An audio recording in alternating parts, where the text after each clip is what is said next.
Y bienvenidos a su espacio de entrevistas con Respira Libre. Estamos en nuestra sección de salud con mi querido amigo, el doctor José Luis Torres, pediatra, inmunólogo, presidente actual de la Sociedad Venezolana de Alergia, Asma e Inmunología y, bueno, de inmunólogo del Centro Respira Libre.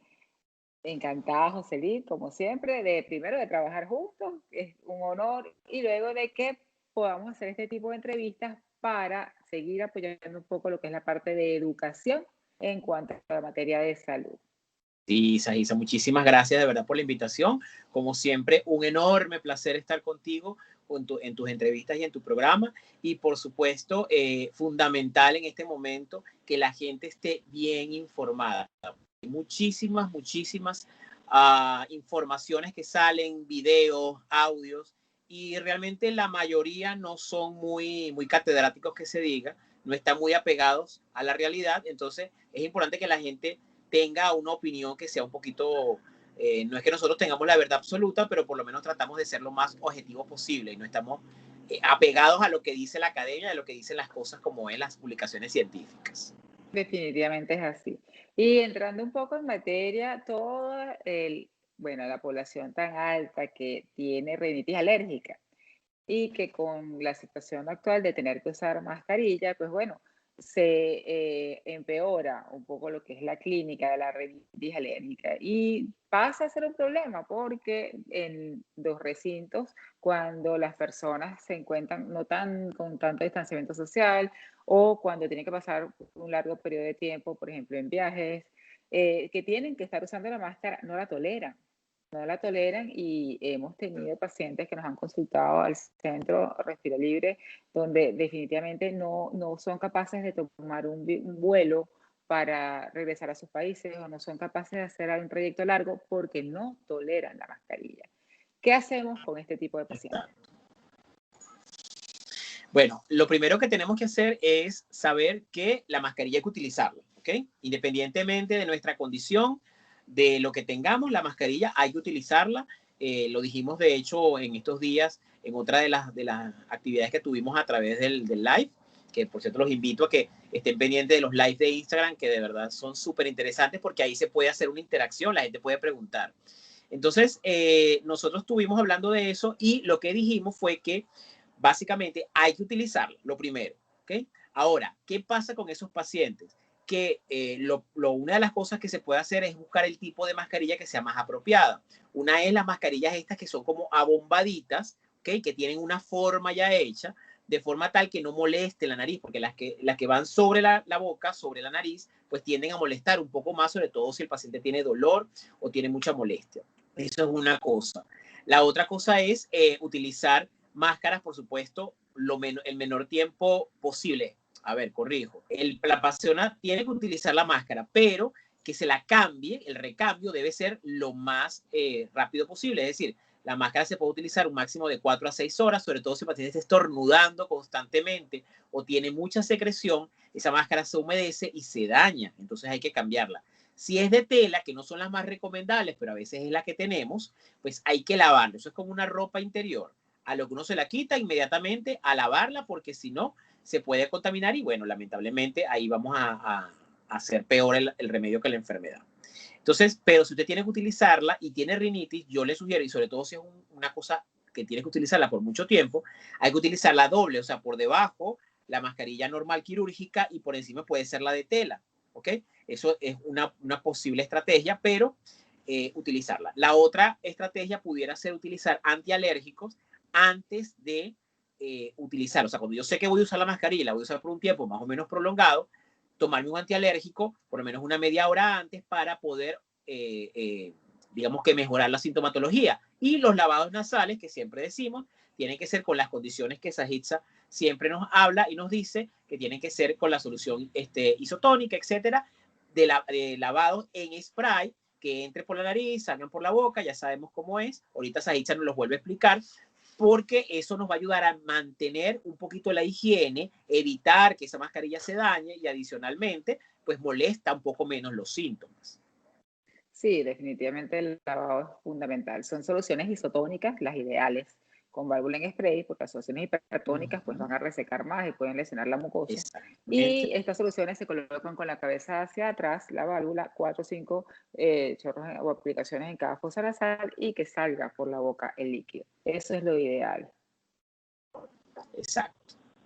En cuanto, bueno, a mantener su tratamiento médico, hacer la consulta vía telemedicina con su especialista y bueno, de poder ser, pues nosotros también hacer su solución quirúrgica, por ejemplo, con láser en consultorio con nosotros o cualquier solución que pueda hacer para que el paciente, no tenemos fecha de que termine el uso de las mascarillas, es para que entonces la persona con una rinitis alérgica no tenga una exposición mayor al virus por no estar protegido o exponga más también a las personas con las que se rodea por no estar protegido. Sí, definitivamente esto va a ser para largo y esos memes que salieron por ahí, ya me veo en diciembre con la mascarita así con Navidad y no sé qué, eso es verdad. O sea, eso Sí, va. sí. Entonces, Con Navidad, con hay que carnavales, acostumbrarse. con Hay que muchas cosas. acostumbrarse al uso de la mascarilla por un tiempito prolongado y entonces, pues, las personas que tienen rinitis tienen que utilizarla definitivamente. ¿Okay? Es más contraproducente no usarla que sí usarla. Definitivamente. Y hablando un poco de lo que es las pruebas diagnósticas, someramente, o sea, por un paneo grueso que nos puedas dar, las pruebas diagnósticas para rinitis alérgica en este momento y un poco la terapéutica que tú estás implementando. Las pruebas diagnósticas Bien. primero. Sí. Bueno, las pruebas diagnósticas, hay varias formas que se pueden hacer. Está número uno, por supuesto, las pruebas que se hacen vía, digamos que inyectado, ¿ok? O sea, es decir, tomar una muestra de sangre normal como un corriente silvestre, ¿ok? Y esas muestras de sangre se procesan en el laboratorio y nos va a dar un resultado. Muchas veces ese resultado no es tan valedero, hay que hacer una interpretación muy precisa, ¿ok? No puede ser interpretado por un médico que no tenga entrenamiento porque lamentablemente no nos va a dar un resultado apropiado. ¿Okay? Por otro lado, están las pruebas de piel, que son el prick test, que son las famosas que se colocan. ¿Okay? Que en principio es con una pequeña agujita, uno lo que hace es tocar la piel para que el antígeno que uno coloca previamente penetre en la piel y nos dé una reacción. La reacción que esperamos es que sea como una picadura de insecto. Sin embargo, estas pruebas, a ver, se pueden hacer, pero hay que mantener las medidas apropiadas. En este momento puntual en el que estamos haciendo énfasis en el uso de telemedicina, ¿ok? Las pruebas de sangre pudieran ayudarnos un poquito. Yo lo que hago normalmente es interrogar correctamente al paciente, ver qué pacientes requieren hacer la prueba en sangre y qué pacientes requieren hacer la prueba en piel. Hay algunos que sí se pueden hacer en sangre y los otros que no, bueno, definitivamente tenemos que hacerlo en piel y se hace, pues, por supuesto, en el consultorio, pero con todas las medidas apropiadas. Así se hace bajo ciertas circunstancias. Y eso nos va a dar una información importante sobre cuáles son las sensibilizaciones, es decir, a qué el paciente es alérgico para poder indicar una terapéutica. Porque todos sabemos perfectamente que los antialérgicos, los antihistamínicos, los spray nasal, todo ese tipo de cosas funcionan, sí funcionan, pero mientras los use, funciona. Lo que los deje de usar, lamentablemente, no vamos a dejar de tener el beneficio y vamos a volver a tener los síntomas porque estamos tratando eso, un síntoma y no estamos tratando la causa. Entonces, tenemos que buscar la causa para colocar el tratamiento apropiado. ¿Cuál es ese tratamiento? Por supuesto, es la inmunoterapia. La inmunoterapia es un tratamiento que lo que va a hacer es desensibilizar al paciente para que no tenga más las reacciones contra lo que le está dando la alergia. ¿Okay? ¿Qué pasa? Que es muy importante que la gente entienda que la inmunoterapia es un tratamiento que es largo, ¿ok? Eso es una cosa que dura más o menos 2 años, no es una cosa de un día para otro, me la puse y ya, ¿ok?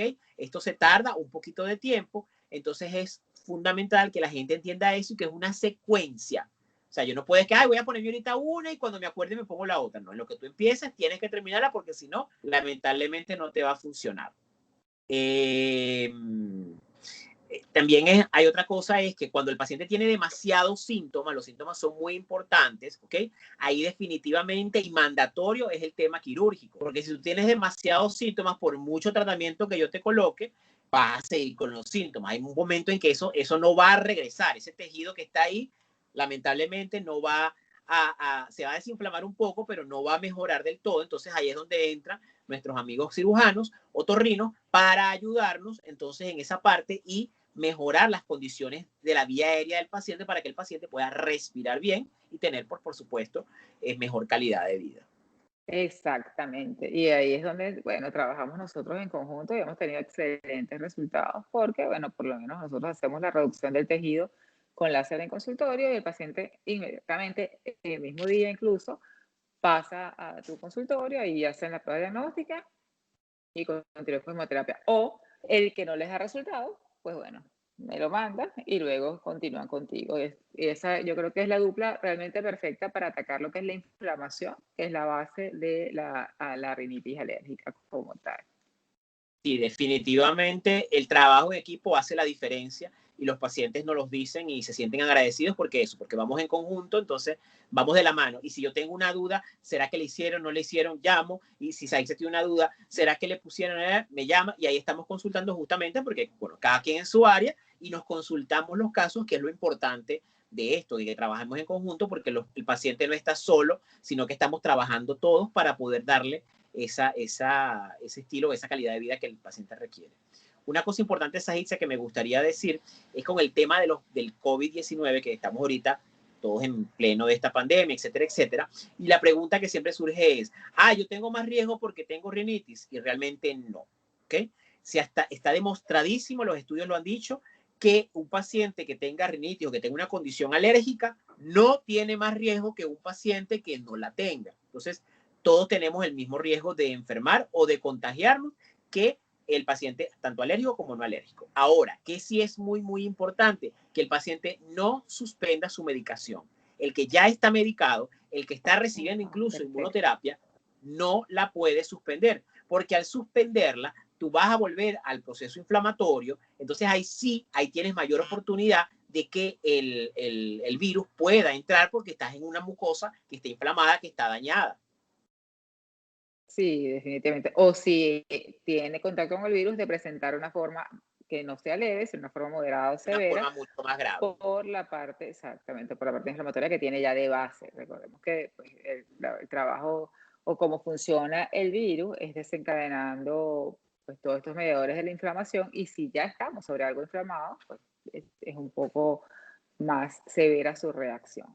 Con respecto a los pacientes que tienen asma asociada, José, ¿cómo sería el manejo?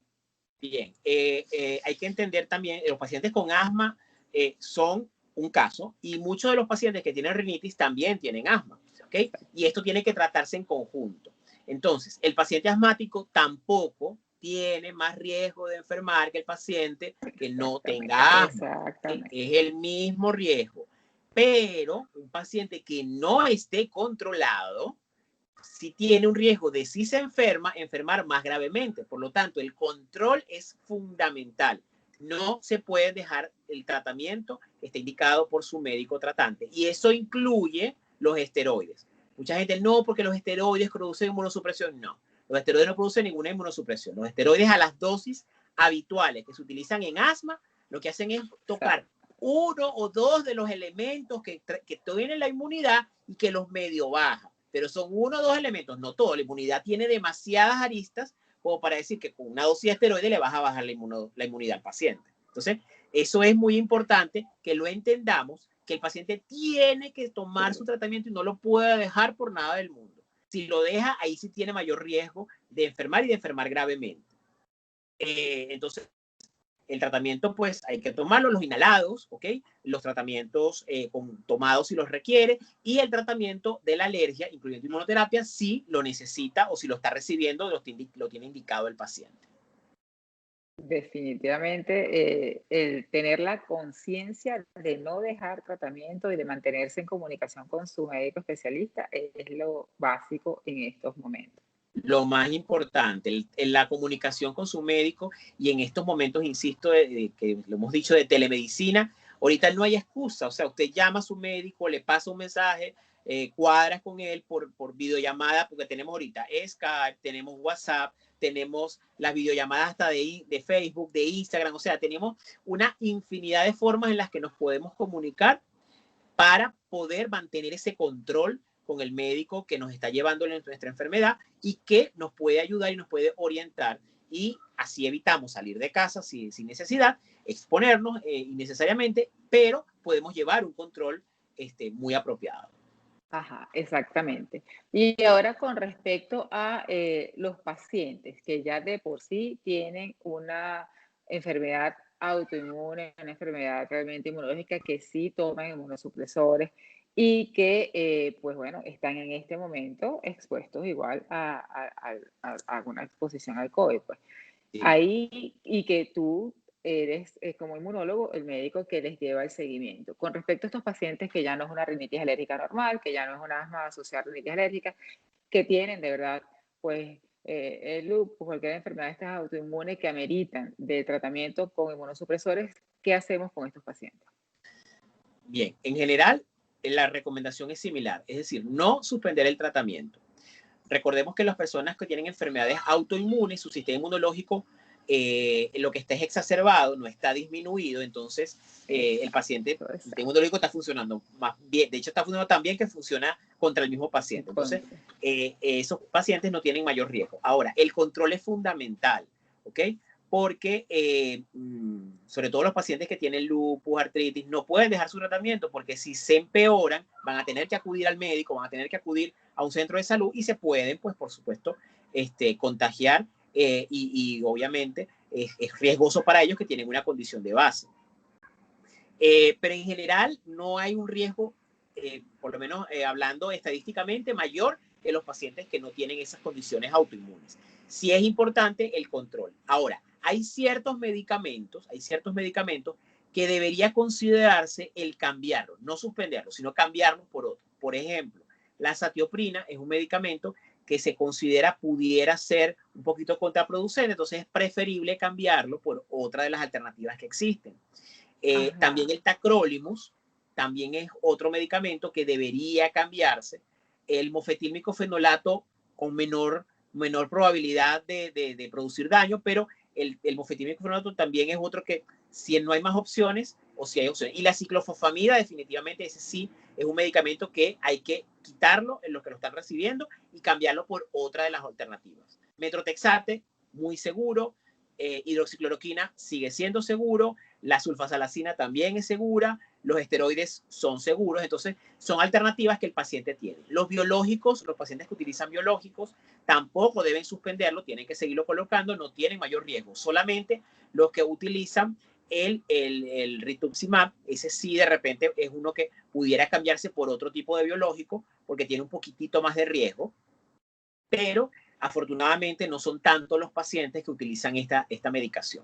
Hoy en Y día el en el rituximab está momento en reservado que para... tengamos la vacuna, en el momento en que tengamos la vacuna lista, que vayamos a recibir la vacuna, estos pacientes que están recibiendo tratamiento biológico, ¿cuál es la situación?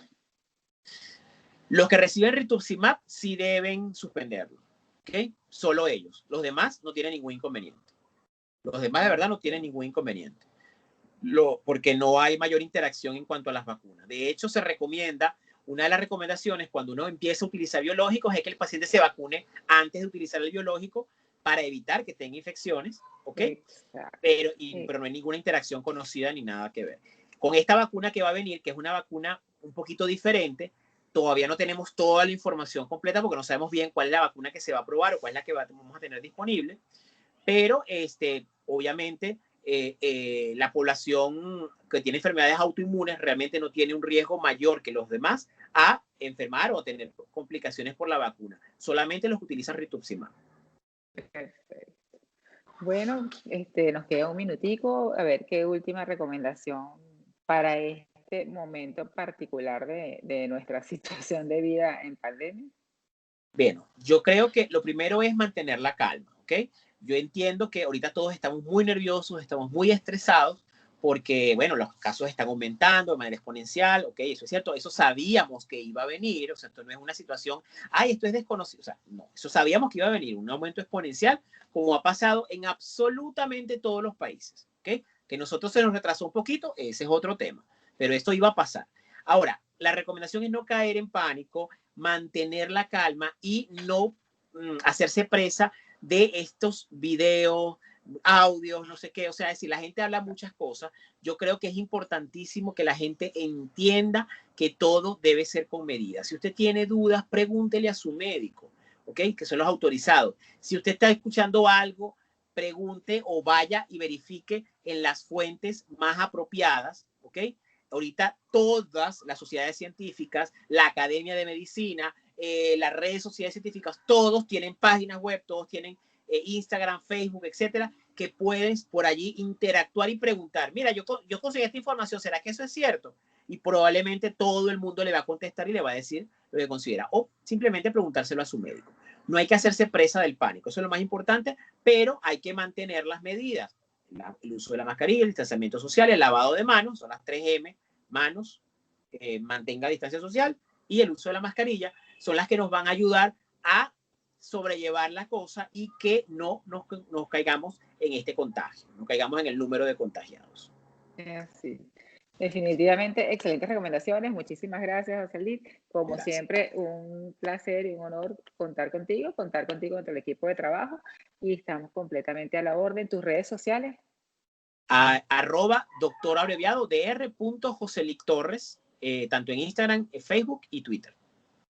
Perfecto. Y si no, por las redes de Respira Libre lo pueden ubicar. Por supuesto. Muchísimas gracias, Agisa. De verdad que como siempre un placer. Un gran abrazo en la distancia, un beso y bueno, ahí estamos siempre pendientes con nuestros pacientes. Es así. Gracias por la entrevista, José.